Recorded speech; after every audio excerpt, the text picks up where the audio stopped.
when I was 10, he deployed to Iraq, ended up dying. Black Hawk got shot down outside of Baghdad in Which year was that? 07. January 20th, 2007, right outside of Baghdad. Where was he based out of in 07? I'm not sure. It's actually like, it's kind of been a thing where I've been trying to like go back and find more info on it. I like recently found, because that was peak surge. Yeah. Because I wasn't there yet, but Baghdad, because we had East Rashid, Four Corners, but he would have been at Liberty or Green Zone. Was he? It might have been Liberty. Yeah, so based on like what I've read. Liberty, Green Zone was a bit north, but yeah, they would run missions out of Liberty if I remember right, and that was hot, like 2007. I can't stress enough. I mean, your dad, like. And if you probably read about it, like 2007 was like peak surge. Yeah. Like shit was popping off. No shit. No, like, yeah. And he was a Charlie Company commander at the time, but he was still like flying missions like crazy, always breaking like rest cycles did not exist for those guys at all. What was his rank at that time? He's captain. No shit. He's captain promotable. So he just gotten approved to hit major before it happened. They like posthumously promoted him to major. Yeah. But yeah, like, but you know, even then after like my mom didn't remarry until like much later in my life. Like I was already moved out, lieutenant kind of thing. So single mom, but you know, love her to death, and she sacrificed the world for me and my little sister, and my dad and her were smart with money, and so like never really had, you know, just middle class lifestyle, didn't have to worry about anything, you know, like no one was driving a brand new Mercedes, but it's like don't need that to get to school or anything like that. Still a good lifestyle. And that was probably one of the most, because what age were you when that happened? I was 11. Yeah, so that was, I mean, there's your traumatic piece. That's probably not the easiest thing, especially sounds from it, great dad, so really close relationship through everything. Yeah. But despite that, like overall, like stable childhood and everything, and then I mean, despite that, despite that, big one, like you're like, Ma, it gives you the sense of humor and excuse to have tattoos and stuff. So exactly, there you go. Dude, that's how it's like. I was still older, even when I lost my mom. I was like 2011 still, so I was well into it. As a young kid, though, that would be a lot. But even you joining, because now I'm like more on the side, how'd your mom react when you're like, hey, I'm enlisting, or I want to go this route? And then what was your mindset doing that with like being a Gold Star family, essentially? And then now you're like, hey, I want to do this. Mom's reaction to that? She was actually really supportive. So all the men in my dad's side of the family served in some capacity. Interestingly enough, like some of the biggest pushbacks were some of the other members of my family who had deployed, and they're like, hey, like I'm going to support you through this and everything. Cause I wanted to join the army at like a pretty young age. I was like 14, like 13, 14. Yeah. And then like, you know, everyone's like, oh yeah, okay. And then, you know, 17, 18, like, oh, going to West Point and doing all this stuff. Like then my family members were like, hey, look, like it is not how you think it is. It's not all this other stuff, but they were all like very, very supportive. Didn't really have any pushback. And I feel really lucky in that regard, because I have good friends who got a lot of pushback from their family, and some of them are still in, and, you know, they're, you know, first generation military, in that sense, where it's like they're the first ones in their family, or, you know, maybe they had like a great uncle's roommate who was in the National Guard for like 2 weeks in the 70s or something, and that's the closest they have. But no, it was pretty supportive, and I don't know, like I have two reasons why like I joined the army, and one, they're both honest. The first one is I have no idea. I have no idea why. It was always just like something in my head where it's like, yeah, that's what I'm gonna go do.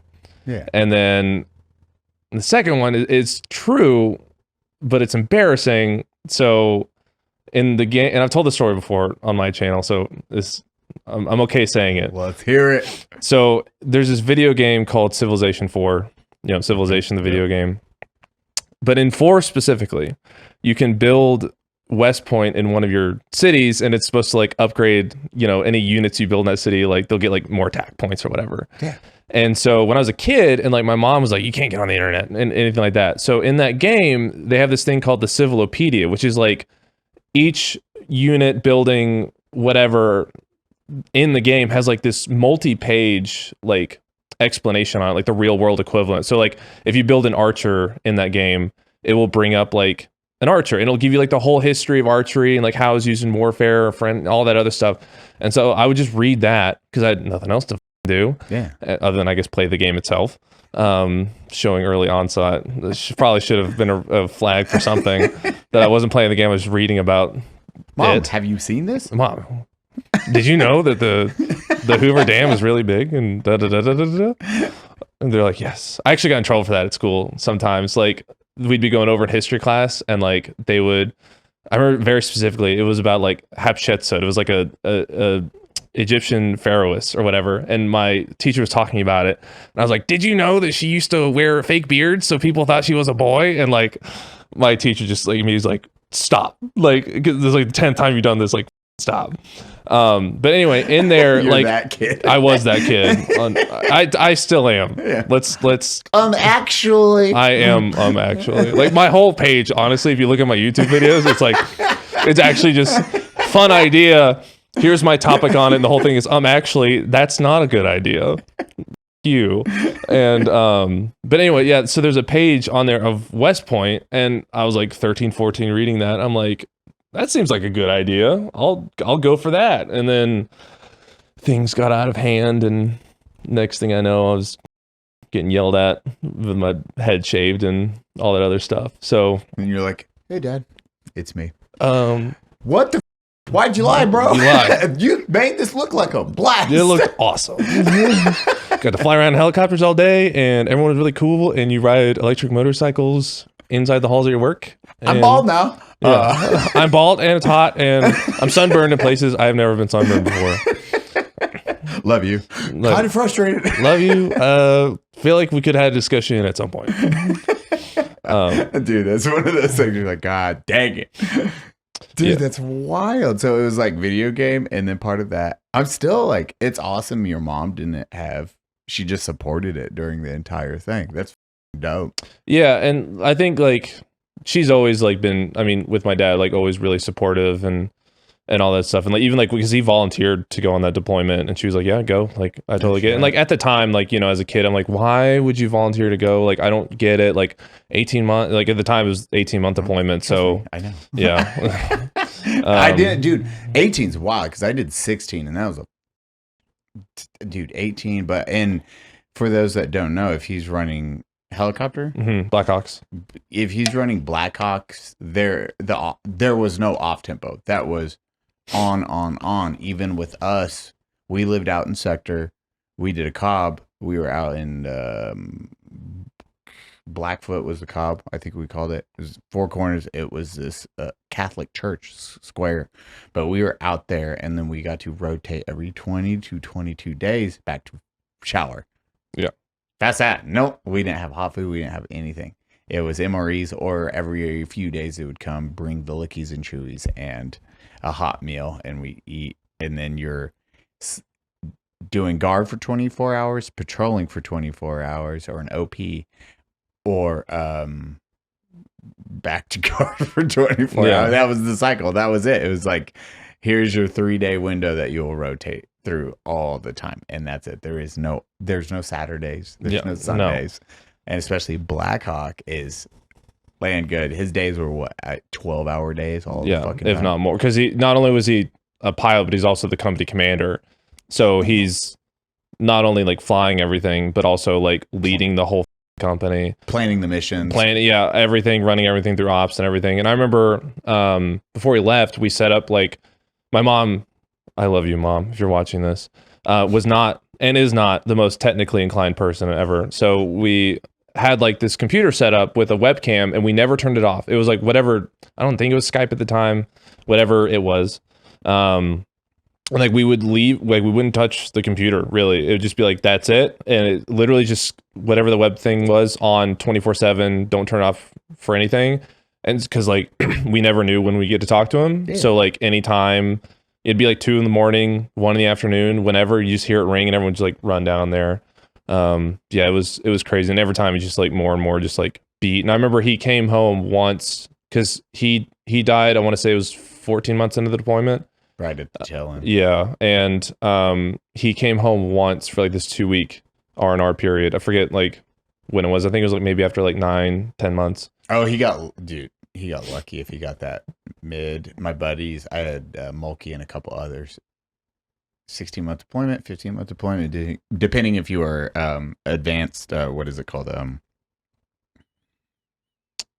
Like Advon? Advon. If you're Advon, you get there early, you'll leave late. Yeah. Sometimes. So Mulkey wasn't Advon. We got to our cop. We did 2 weeks of getting like climatized, ready, battlefield, boom, and then within 3 weeks they were sending people back for R&R, and it was luck of the draw. So these dudes are going home right after getting to Warzone, and it's like, oh, by the way, hey, your 2 weeks is now. And then they just have 14 weeks or 14 months of Iraq left. Yeah, just the worst time you could do it. Yeah. I was so happy mine hit right in the middle. I hit like 7-month mark, 8-month mark. I was like, cool. Same for your pops. It's like, hey, okay, cool. But I guarantee he was just like, yeah, he slept the entire time. Yep. Like the entire time. All the pictures we have of him in that period is like his eyes are like barely open. And like I remember like at the time, you know, you're a kid, you're like, oh, why did he just sleep for 18 hours? It's like, well, it probably hasn't for like months. So yeah, and it was interesting. Interesting to see like that side of it and kind of seeing it as a kid. Because you kind of get used to them being gone at that point. And I guarantee you, it was super hard with those deployment. How many times did you deploy? Just the one time when I was a kid.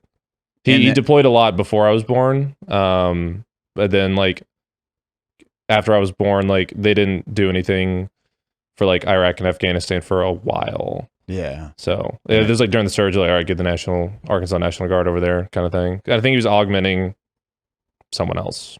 I think his company was. And it was that the surge was send everyone. Yeah. We skipped is it JRTCs when you do the desert training? NTC's desert. We skipped NTC. Just for reference, they sent NTC for a week in Fort Lewis. Like that's how fast paced. Like, yeah, there was no NTC. Like that's like what you do to be like, for people who don't know, that's like you have to do that before you deploy. Like you have, that is your check mark. Like this unit can deploy. They have gone to JRTC or NTC. Like now you can go. So to skip that is like, it's like skipping your rifle qual and being like, all right, go shoot at bad guys. Like, yeah, it's a like, big deal. NTC's going to you at Fort Lewis. Here's your 2-week train up instead of a month, I think. I think it was a 2-week train up instead of a month, and then you guys are just deployed. That sucks. Yeah. Yeah. Oh yeah. And that's what, but those goodbyes, did your dad, when he said, because you have that day before, it's like, hey, I'm going back. And that's where I hated the most, and I couldn't imagine with the family. We got stopped 3 times before leaving. We like go, it's like, bye, I love you. Yeah, no. And then you come back that night, you're like, sorry. That happened. Like I remember it was like the night he left, like we dropped him off, and then like sure enough, like a couple hours later, my mom's like, oh, we got to go back to the airport. I'm like, oh, okay, cool, you know. So isn't that wild to do? Like, yeah. Now that you're like an adult, you're like, what the? Yeah, like just do it. Like, you know, just peel the Band-Aid off. Like at this point, you're just like poking the wound even more. Just honey dicking with saying goodbye to your family that you love. Dude, man, that's wild. We were like, I was that surge that entire time for him. Yeah, he must have been just on the move the entire time. But you had, I'm assuming, again, like super close relationship. So that, how long did that take to work through as a kid at that age? Like family to that? I would say like at least until I got to high school, I think. Like I always kind of had this like chip on my shoulder afterward, you know, because like when you're young and you know you get in that kind of situation, you get angry at people for like you're like, oh, I went off with my dad, and I'm like, that sucks. I mean, I will say now, very dark joke, but I like sometimes when people will come up to me and be like, yeah, I just got off the phone with my dad, I'll be like, can't relate, dude. but yeah. Anyway, dude, the dark jokes, please send them because people will be like, your mom. Yeah, no, like, oh my god, here. This will actually probably get a chuckle out of you because this is one of my favorite things. Matt, you know Matt Frazier, CrossFit. Matt, dude, you can fucking laugh your ass off. Oh, I'm excited for you to see this one. He said, dude, he said something. God damn it! He said something about like mom, and I just sent an obituary of my mom. oh fuck! And he was like, "I am so sorry, bro." And I was like, dude, "I'm just with you, dude." Oh I was like, God. "My mom, this is my mom's obituary, but I'm just with you, dude." He shut down so. He was like, I felt like the biggest. I thought you weren't going to talk to me anymore. I was like, no, man, I would rather just make light of it. You're 100%. good, dude. He's like, oh, thank God. Thank God. I'm going to find out. I'll send it to you later. Because that is something. Like, Yeah, I definitely want to see that. that. Humor. It's that dark humor. War gave me super dark humor. And then the shit that happened throughout my life that added those dark humor moments where you're like, oh, okay, I can get through this. It's always funny seeing people's responses to it because they're usually more on edge or been out of shape for you or whatnot than you are probably a lot of the time, right? Oh yeah, 100%. Yeah, like I try to use those kinds of like that joke specifically is like people who know me pretty well, so they know I'm not just like, because I have a like resting bitch face and deadpan voice a lot of the times, which is why I have to talk like a news reporter in my videos, because if I don't, I just sound the most bored person on earth. And so they're like, oh, you Justin, like, damn it. I'm like, gotcha, bitch. Gotcha. Even though you did not do anything to warrant that whatsoever. So when you had that chip on your shoulder, that was for a few years, and then you finally like, hey.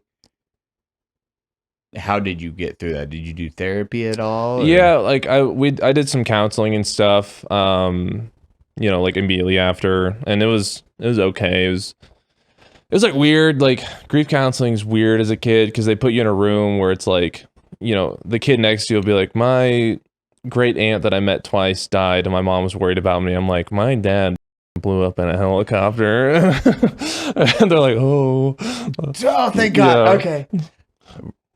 I will say a lot of the guys, and this is shout out to like Ross Sofa, Ennis, all the dudes I deployed with, they got tossed into group therapy with other vets. And that's where this is years later, and they had such a disconnect, or people were like, what? They looked at them weird because we 16 KI, my battalion was 16 KI, 40 something Purple Hearts, a couple some Silver Stars. And then afterwards, we've had 28 to 30 suicides since being back. That's just my battalion. It was like everyone's seen a lot of shit. So when they went to these meetings, these group meetings, it was the same thing. It's like, man, a mortar landed next to me, like 100 yards away. We were in a convoy, and ID exploded. No one died, but it rattled me. Yeah. And then they're like, it didn't miss us. Bro, what? I've been in 3 IED blasts. What the f? You didn't even get hit and you're here? And it's that weird disconnect for people. It's like their stress level versus your stress level completely different because your traumatic experiences. Yeah. So when you were in those group settings, how long did you have to do those? Like I think like less than a year. It just like because my mom was kind of seeing it's like, all right, it's not really doing much for that. And there's like specific groups for like Gold Star kids and stuff like that, and like I'd go do those kind of things, and they were like kind of helpful. They were more so like, hey, let's just like show that there's a community out there for it. And like, that was fine. That was like a couple times in my life. But I think like what really helped was when I got to like high school, I went to an all guys high school. And so like, and I had like some mentors at the time that were just really hard on me, but in ways that I needed it. Yeah. So like real like it's stupid, but like my JROTC instructor, the crustiest Marine sergeant major you've ever met in your entire life, and he would just destroy us. And like to a point where you're like, why are you doing that to like 14-year-olds? Like what are you compensating for that you're doing this to these kids? But like I needed that for sure. So it was kind of like this, you know, from being 11 until I got to high school is just a lot of like coddling and my mom just trying to be nice because like, you know, my parents balance each other out, and when that balance is gone, you only get get all of one. Yeah. And so then like when I got, because I like, and I'll say it, like I was a bitch as a kid, like a bitch, like I like you self-reflect, like gross. No, dude, it was bad. I mean, like even in high school is a little bit, but not. You earned that nickname. You were saying, yes, yes, I did. The one that will give you the yellow dollar sign on YouTube. But yeah, no, like, and they just kind of metaphorically beat me with like, you know, like hard things, like, you know, we're gonna work out a lot, and we're gonna, you know, if I got like a C on a test, like he'd pull me in his office, like scream my face off. And it's like, yeah, I'm like a 15-year-old who got a C on a quiz, like who cares? But like at the time I really needed that, and that was like really helpful. And then kind of just as I went through high school, kind of had more of those role models who like pushed me, and, you know, had a good group of friends that we're all kind of like on the same page of like, you know, focus on this, and like working out a lot. Like honestly, like working out really like changed everything. Like just having that discipline and that focus and that way to like put all this stuff that I was feeling, you know, all these like stupid insecurities and like feeling like I was like different or off or anything like that. And then, you know, when you're a high school senior, you're like, I'm hot shit, da, da, da, da, da. And then, you know, day one of West Point, you're like, oh, I am nothing, and I will remain nothing. Your head's gone. My hair's gone. I'm like, fuck, what did I do?